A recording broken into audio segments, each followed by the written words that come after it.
Amén. Qué bueno, mire, como dice la alabanza, ¿no? Tu presencia es el cielo para mí. Y es algo que debemos anhelar cada uno de nosotros, poder estar en la presencia del Señor, ¿no? Bien, mis queridos hermanos. Vamos al estudio bíblico del día de hoy. Vamos a pedirles que abran sus Biblias en Apocalipsis, ¿sí? El capítulo 1. El tema de una serie de estudios que empieza hoy domingo tiene que ver con los tiempos finales, ¿no? El libro de Apocalipsis. Hoy día vamos a estar tratando los primeros 3 capítulos, ¿sí? En estos primeros 3 capítulos habla sobre la misión que tiene la iglesia en todos los tiempos, sobre todo en el tiempo final. Sí, ese va a ser el tema de hoy. Pero quiero empezar leyéndoles en Apocalipsis 1, el versículo 3, una promesa que hay para todos aquellos que tenemos, pues, este privilegio, ¿no es cierto?, de leer, estudiar el Apocalipsis y guardar sus palabras. Dice así en Apocalipsis 1:3. Bienaventurado el que lee y los que oyen las palabras de esta profecía y guardan las cosas en ellas escritas, porque el tiempo está cerca. ¿Cuál es la promesa entonces para quienes estudian Apocalipsis? Bienaventurados, dice. Y no solo porque estudian, sino también porque guardan las palabras de la profecía, ¿cierto? Entonces vamos a ser edificados en este estudio apocalíptico, porque eso es lo que la palabra de Dios nos promete, ¿no? Bueno, vamos ahora nosotros a leer en el capítulo 1, en el versículo 9, dice así. Yo, Juan, vuestro hermano y copartícipe vuestro en la tribulación, en el reino y en la paciencia de Jesucristo, estaba en la isla llamada Patmos, por causa de la palabra de Dios y el testimonio de Jesucristo. Yo estaba en el Espíritu en el día del Señor, y oí detrás de mí una gran voz como de trompeta, que decía, yo soy el Alfa y el Omega, el primero y el último. Escribe en un libro lo que ves y envíalo a las 7 iglesias que están en Asia, a Éfeso, a Esmirna, Pérgamo, Tiatira, Sardis, Filadelfia y la Odisea. Y escuche este versículo, es muy importante. Dice así, y me volví para ver la voz que hablaba conmigo, y vuelto vi 7 candeleros de oro. Y en medio de los 7 candeleros, a uno semejante al Hijo del Hombre, vestido de una ropa que llegaba hasta los pies, y ceñido por el pecho con un cinto de oro. Entonces, Juan está viendo una visión, ¿no? Una visión del Señor Jesucristo. Pero junto a él, ¿no?, hay 7 candeleros de oro. Esta figura es la que, de la que nosotros vamos a partir el estudio de hoy. Acuérdense, 7 candeleros de oro. En el versículo 20, el Señor Jesucristo nos dice que son esos 7 candeleros.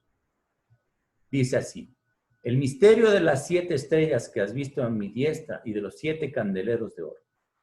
Las 7 estrellas son los 7 ángeles de las 7 iglesias. Y los 7 candeleros que has visto son las 7 iglesias. El Señor Jesucristo, entonces, está estableciendo una figura para tratar de la iglesia, ¿no? La figura es la de un candelero. Cada iglesia es un candelero de oro. La pregunta ahora es, ¿por qué utilizaría el Señor la figura de un candelero? ¿Ya? En las escrituras encontramos varias figuras que se emplean para hablar de la iglesia. Por ejemplo, habla de la figura de un rebaño, habla de la figura de una familia, de un edificio, de una labranza, de un templo. ¿Ya? Se emplean varias figuras, de un cuerpo, también de esposa. ¿Por qué? Porque cuando se utilizan estas metáforas, quieren enseñarnos un aspecto, ¿no? darnos una lección. Por ejemplo, cuando habla de rebaño, nos quiere decir que Jesús, como el buen pastor, cuida de sus ovejas. Cuando se utiliza la figura de familia, nos habla, o la lección sería, de que todos nosotros los creyentes somos hermanos y que tenemos un Padre común que es nuestro Dios. ¿Sí? Cuando se utiliza la figura de esposa, nos habla de que Cristo Jesús es nuestro esposo y que la iglesia está sujeta a él, ¿verdad? Cuando Pablo emplea la figura de un cuerpo, lo hace para indicar que cada uno de nosotros somos miembros y como miembros de ese cuerpo tenemos una función específica, ¿ya? Ahora bien, cuando utiliza aquí el Señor la figura del candelabro, perdón, del candelero, ¿qué es lo que quiere enseñarnos? ¿Qué es lo que el Señor desea enseñarnos con esta figura, mis hermanos? Les pregunto. ¿Qué será? ¿Alguien tiene ya en mente qué podría ser? ¿Qué hace un candelero? ¿No? Bueno, vamos a leer en Mateo capítulo 5 para ver lo que Jesús dijo respecto a su iglesia. Mire, y vosotros sois la luz del mundo. Una ciudad asentada sobre un monte no se puede esconder. Ni se enciende una luz y se pone debajo de un almud, sino sobre el candelero, y alumbra a todos los que están en casa. Escuchen, mire, así alumbre vuestra luz delante de los hombres, para que vean vuestras buenas obras y glorifiquen a vuestro Padre que está en los cielos.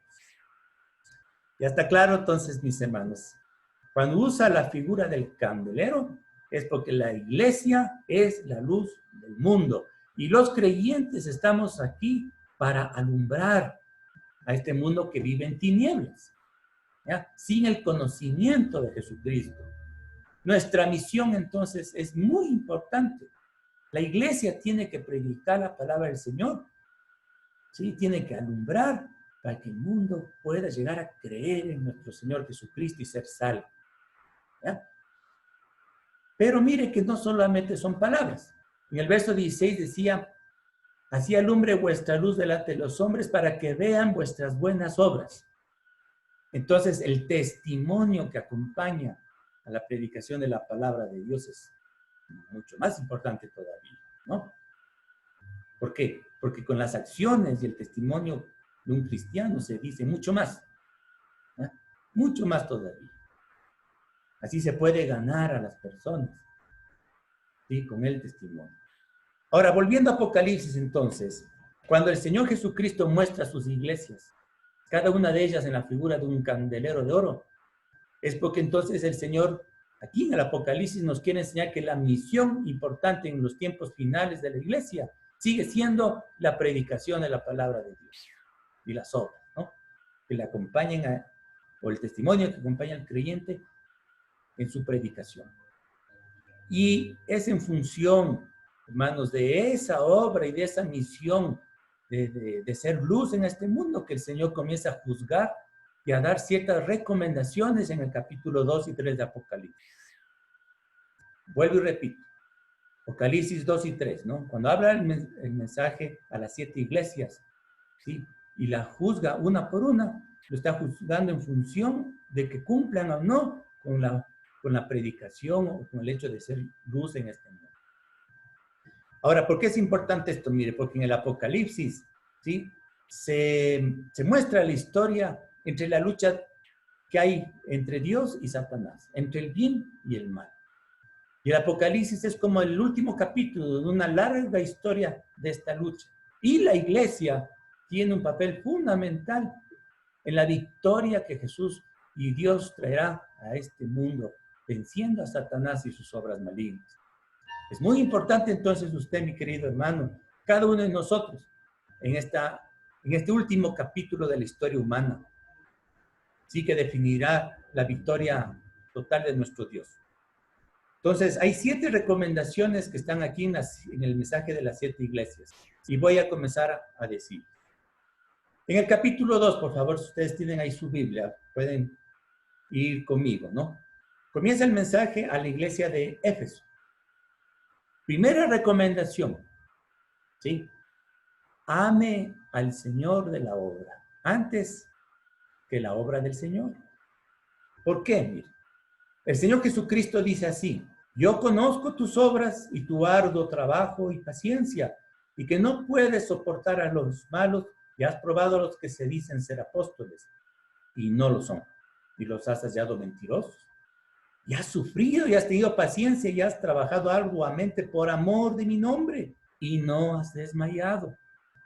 Entonces, hay una característica muy buena de esta iglesia, que no ha desmayado en su arduo trabajo por el Señor, en ser luz, en predicar la palabra del Señor, ¿no? Sin embargo, hermanos, dice, pero tengo contra ti que has dejado tu primer amor. Entonces el Señor está notando ahí un peligro. El peligro es de que la iglesia, ¿no?, se dedique tanto a servir al Señor y ame tanto su obra, pero no busque al Señor de la obra. ¿Sí? Por tanto, dice el Señor, recuerda de dónde has caído y arrepiéntete y haz las primeras obras. Pues si no, vendré pronto a ti, quitaré tu candelero de su lugar si no te hubieses arrepentido. Quitaré tu candelero, es decir, dejarás de ser luz. Entonces, mire, cuán importante entonces es para un creyente mantenerse en comunión con el Señor. Porque de esa comunión con el Señor, haga cuenta que es como el combustible que mantiene encendida la lámpara, la comunión con el Señor. ¿Qué vamos a decirle al mundo nosotros si no hemos estado primero con Dios? Primero tenemos que conocerle al Señor. Entonces vamos afuera a contarle lo que el Señor ha hecho por nuestra vida, lo que Él es para nosotros. Bien, vamos a ver la segunda recomendación. La segunda recomendación es: no temas ser la luz del mundo, predicar la palabra, aunque esté en riesgo tu vida. El mensaje a Esmirna dice a partir del verso 8, en el verso 9 les leo, dice: yo conozco tus obras y tu tribulación y tu pobreza, pero tú eres rico. Y la blasfemia de los que se dicen ser judíos y no lo son, sinagoga de Satanás. ¿Sí? No temas en nada de lo que vas a padecer.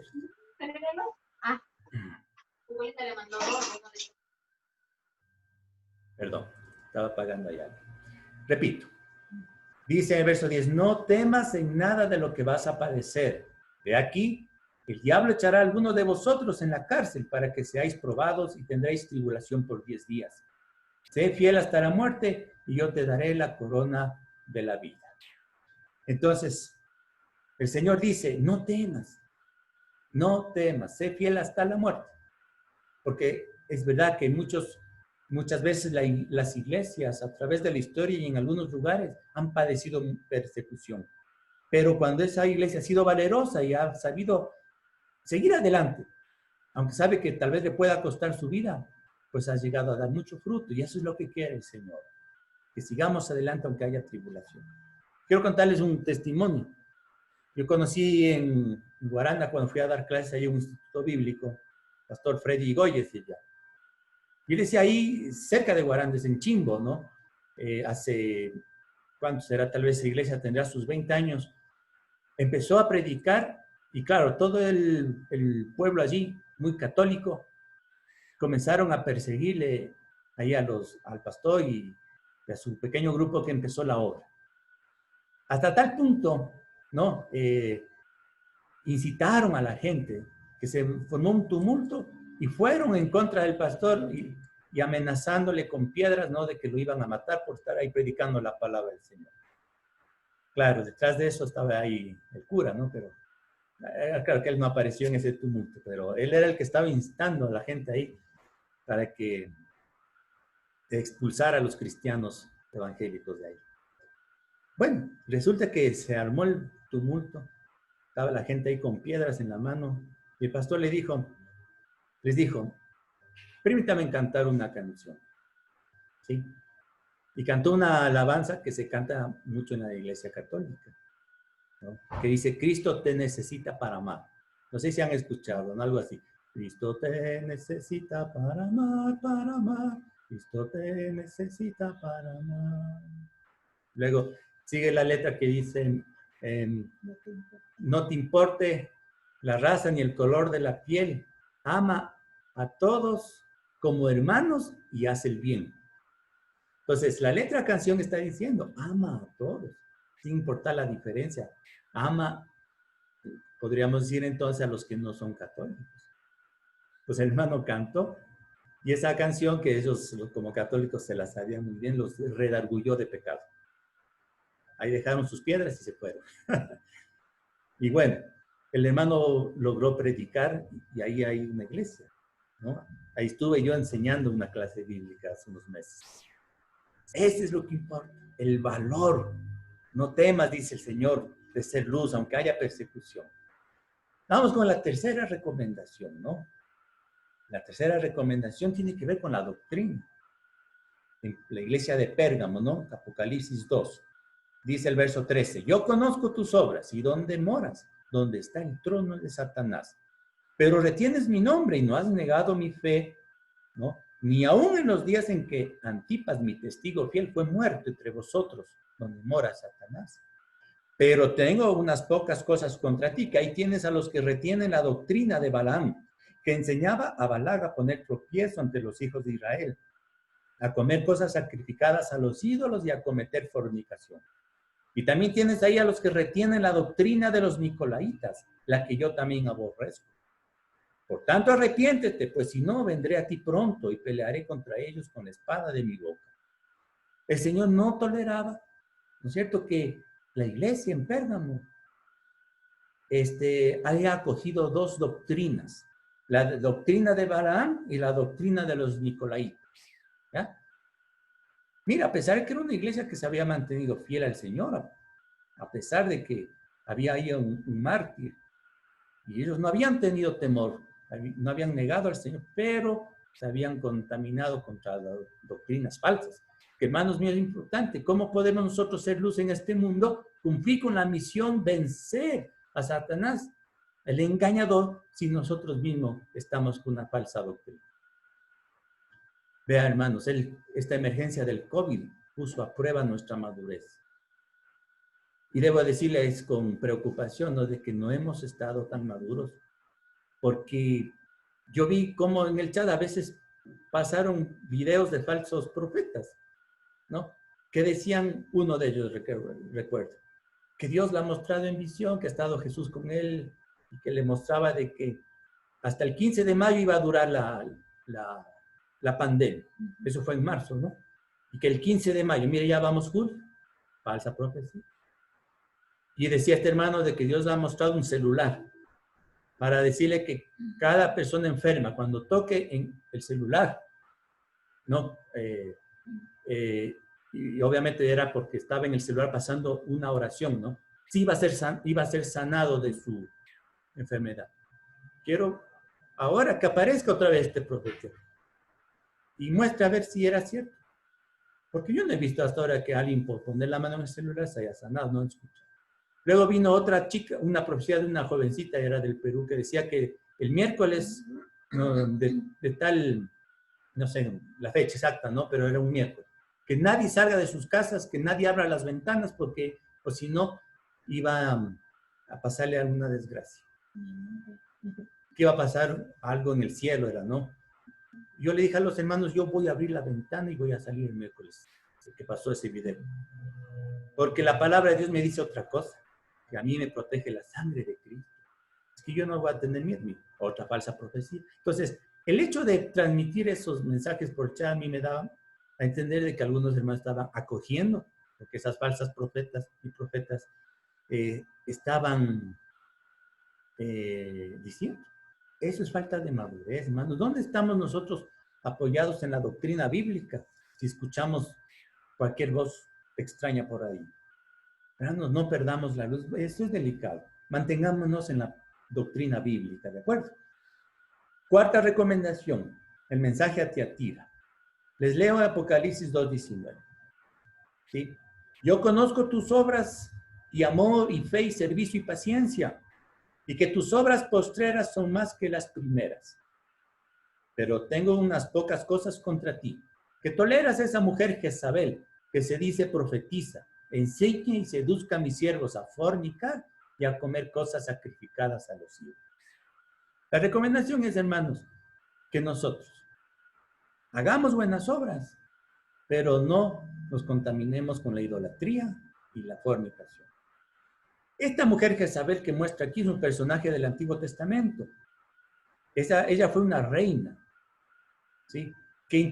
Era una reina pagana, no perteneció al pueblo de Israel. El rey acá fue israelita, tenía por esposa a esta mujer, que trajo todas sus costumbres y creencias paganas y las metió a Israel. O sea, introdujo la idolatría. Y en aquellos tiempos, parte de esas religiones falsas que estaban ahí en la tierra de Canaán, hermano, incluía lo que le llaman la prostitución sagrada. Es decir, que en los cultos a esos dioses falsos se tenían relaciones íntimas y así rendían culto a sus dioses. Jezabel, por esto dice aquí, que ha introducido, ¿no?, esa doctrina de tal forma que enseña, dice a sus siervos, a fornicar y a cometer cosas y a comer cosas sacrificadas a los ídolos. ¿Ya? Escuche que esta iglesia en Tiatira, el Señor comienza hablándonos de que tenía algo bueno. Dice, conozco tus obras, amor, fe, paciencia y servicio, y que las obras postreras son aún más que las primeras. Es decir, sí se caracterizaba esta iglesia por tener muchas buenas obras, pero sus siervos habían comenzado a idolatrar y a cometer fornicación. Y déjeme decirle que hay una característica, y sin afán de ofender, pero es la pura realidad. En la Iglesia Católica, ¿sí?, algo bueno que le caracteriza son sus buenas obras. Es decir, tienen bastantes programas a favor de los pobres. Hay fundaciones, hospitales, hospicios, asilos en los que ha trabajado la Iglesia Católica, y eso debemos sacarnos el sombrero.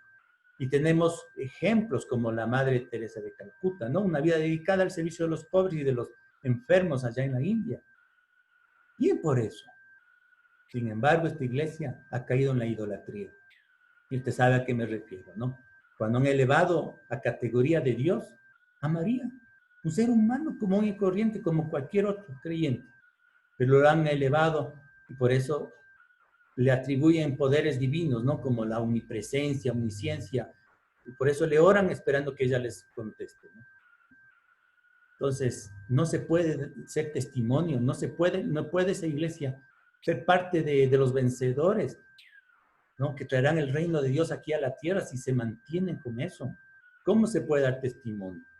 Y mire, aquí solo un ejemplo, mire. América Latina, se puede decir, ¿no?, desde que fue conquistada por los españoles y los portugueses, casi el 100% fue católico. Hoy tal vez ha disminuido el porcentaje de católicos, pero siguen siendo mayoría. Pero dígame si este continente acaso camina en los caminos del Señor. Siendo mayoritariamente católico, el mundo está en tinieblas. Ya hablo por los países de aquí de Latinoamérica. Los líderes viven en tinieblas. Tanta corrupción que hay en este país, tanta corrupción y tanta cosa más. Y son católicos. Mire, por eso, mire, que no se puede ser luz. Ese candelero se apaga, ¿no? Y es que se cae en la idolatría y en la fornicación. ¿Y acaso no han caído en eso muchos de sus clérigos, ¿no? Con el pecado de pedeastras. Pues mire, yo pienso que el mensaje a Tiatira nos describe perfectamente a esa iglesia, ¿no? Pero no son todos, obviamente. Hay católicos buenos, hay buenos creyentes, ¿no?, que no están en esta situación.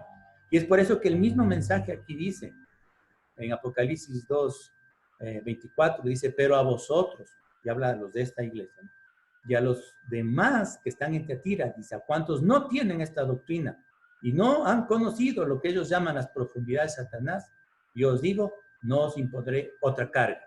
Pero lo que tenéis, o sea, las buenas obras, retenerlo hasta que yo. Bien, sigamos adelante. La quinta recomendación la encontramos en el capítulo 3, en el mensaje a la iglesia de Sardis. no seas cristiano de banca. ¿Por qué digo esto? Escuche, verso 2. Sé vigilante, perdón, desde el verso 1 leo. Escribe al ángel de la iglesia en Sardis, el que tiene los 7 espíritus de Dios y las 7 estrellas, dice esto. Yo conozco tus obras, que tienes nombre de que vives y estás muerto. Es decir, se dice cristiano, pero Dios no lo ha aceptado. Él dice, yo soy cristiano, pero Dios dice, estás muerto. Sé vigilante y afirma las otras cosas que están para morir, porque no he hallado tus obras perfectas delante de Dios. Es decir, un creyente, o que se dice ser creyente, por el hecho de ir a una iglesia, no quiere decir que Dios ya lo ha aceptado. Por eso digo, no seas cristiano de banca. Es decir, hay un montón de gente que va, está un ratito en la iglesia por aliviar quizás sus problemas, porque alguien ore por ellos, y de ahí, el resto de la semana, se olvidan. No conocen del Señor, no les interesa, no están comprometidos con la obra del Señor. Por eso dice Dios, tienes nombre de que vives. Solo el nombre no, pero estás muerto. Arrepiéntete, ¿no? Dice, acuérdate de lo que has recibido y oído. O sea, que si tiene conocimiento, pero guárdalo y arrepiéntele, pues si no, velas, vendré a ti como ladrón y no sabrás a qué horas vendré sobre ti. Pero tienes unas pocas personas en Sardis que no han manchado sus vestiduras y andarán conmigo en vestiduras blancas porque son dignas. Mire, ¿ya? Vamos al siguiente. La sexta recomendación tiene que ver con el mensaje que Jesús dio a la iglesia en Filadelfia, ¿no? La recomendación esta, aunque tengas poca fuerza, sigue adelante, predicando al Señor. En esta iglesia Jesús no reprende a ningún creyente, más bien solo los alaba y los alienta a que sigan adelante. Mire, dice así el Señor desde el 3:7. Escribe al ángel de la iglesia en Filadelfia. Esto dice el santo, el verdadero, el que tiene la llave de David, el que abre y ninguno cierra, y cierra y ninguno abre. Yo conozco tus obras. De aquí he puesto delante de ti una puerta abierta, la cual nadie puede cerrar. Porque aunque tienes poca fuerza, has guardado mi palabra y no has negado mi nombre. La puerta abierta con la cual se refiere aquí es la gran comisión. El Señor nos ha dicho, id por todo el mundo y predicar el evangelio. La puerta está abierta. ¿De acuerdo? Y esta iglesia dice, ha guardado su palabra, su mandamiento, está predicando. ¿Sí? Está en la misión de cumplir con aquella evangelización mundial. No han negado su nombre. ¿Sí? No han negado su nombre. Entonces, vean mis hermanos, para predicar la palabra no se necesita tener recursos. Como bien dice aquí a la iglesia de Filadelfia, aunque tienes poca fuerza, no has negado mi nombre. Es decir, no estaba esperando tener dinero para ir a abrir una obra, una iglesia, y se misionó. Se fue simplemente, con lo poco que tenía, está cumpliendo su misión. No se necesita entonces templos grandes y lujosos para impactar al mundo, no, mis hermanos. La iglesia celular se ha demostrado en los últimos tiempos que es la iglesia que más ha impactado, que más crecimiento da. Entonces, aunque tengas poca fuerza, aunque tengas pocos recursos, no importa, sigue adelante predicando. Nosotros acogemos eso y lo vamos a seguir haciendo, ¿amén? Sin poner excusas. Vamos adelante en esta misión de evangelizar el mundo. Bueno, y la promesa que Dios le da para esta iglesia, ¿no? Dice, por cuanto has guardado la palabra de mi paciencia, yo también te guardaré de la hora de prueba que ha de venir sobre el mundo entero, para probar a los que moran sobre la tierra.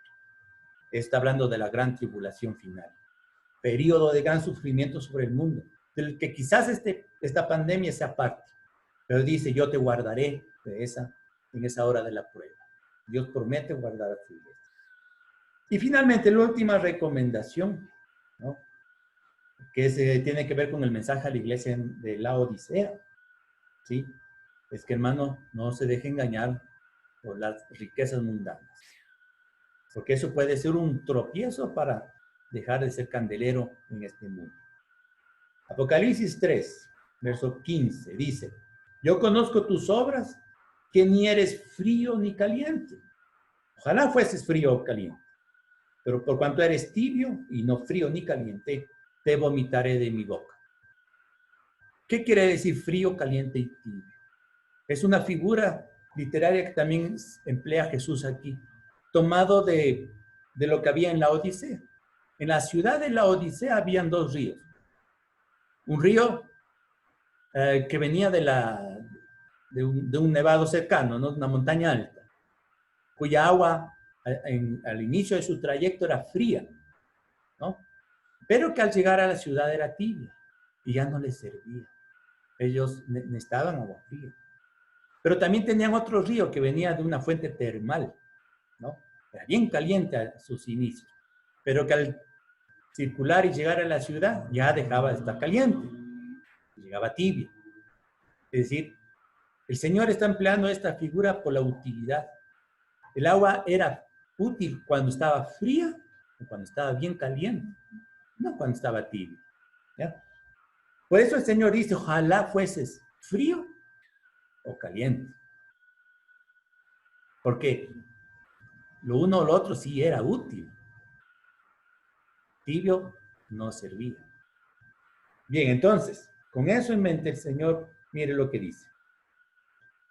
Porque tú dices, yo soy rico y me he enriquecido y de ninguna cosa tengo necesidad, y no sabes que tú eres un desventurado, miserable, pobre, ciego y desnudo. Esta iglesia en especial se había enriquecido. Y cuando se enriqueció, dejaron de ser útiles al Señor. Ahora, la palabra del Señor no dice que las riquezas sean necesariamente malas. Se convierten en algo malo y hacen al creyente inútil cuando el creyente se deja llevar por la avaricia. Pablo decía, el amor al dinero es raíz de todos los males. Y ahí, hermanos, tenemos buenos ejemplos. Abraham, por ejemplo, era un hombre riquísimo. Job, igualmente riquísimo. Pero eran hombres que nunca perdieron la fe. Nunca. Y estaban al servicio de Dios.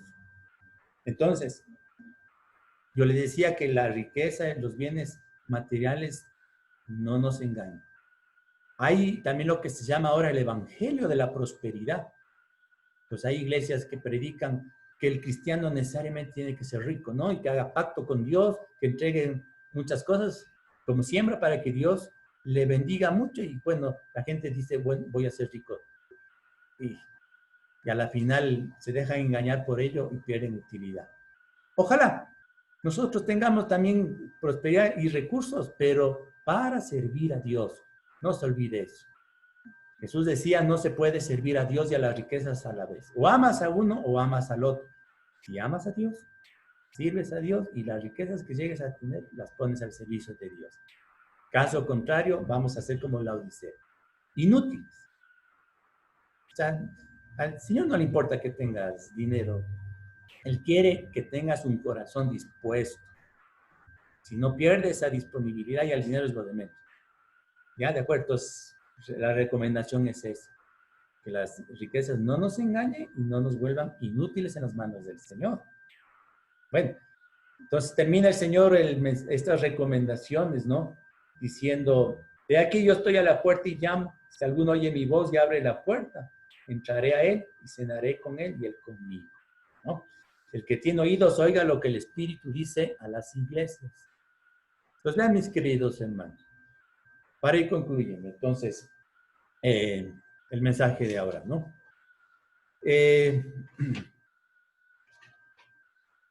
Había empezado diciendo que Apocalipsis es la historia final entre el bien y el mal, entre la lucha del bien y el mal. Es la historia en la que se ve que Dios definitivamente vence a Satanás y al mal, después de grandes tribulaciones que vendrán sobre el mundo y sobre la iglesia. Pero estamos viendo que en esta lucha final y en este capítulo final, que quizás ya estamos viviéndolo, es importante que nosotros como iglesia cumplamos con nuestra labor de ser candeleros de oro, de ser luz en este mundo. Y por tanto, empecemos primero manteniendo nuestra comunión con el Señor, manteniendo el compromiso de servirle, manteniendo el compromiso de guardar la doctrina sana y bíblica, que ya la conocemos, mis hermanos. Está ahí en la Biblia. Manteniéndonos compromiso de una vida santa, apartada del pecado para no perder nuestro testimonio. Si estamos así, seremos útiles. Seremos útiles en las manos del Señor. Y seremos parte de ese ejército que vencerá definitivamente a Satanás y a sus malignas obras. Usted está llamado, hermano, a ser estar de parte de los vencedores, del ejército vencedor. Así que, hermanos, de todo corazón, mantengámonos predicando la palabra del Señor, desde el lugar en el que usted está.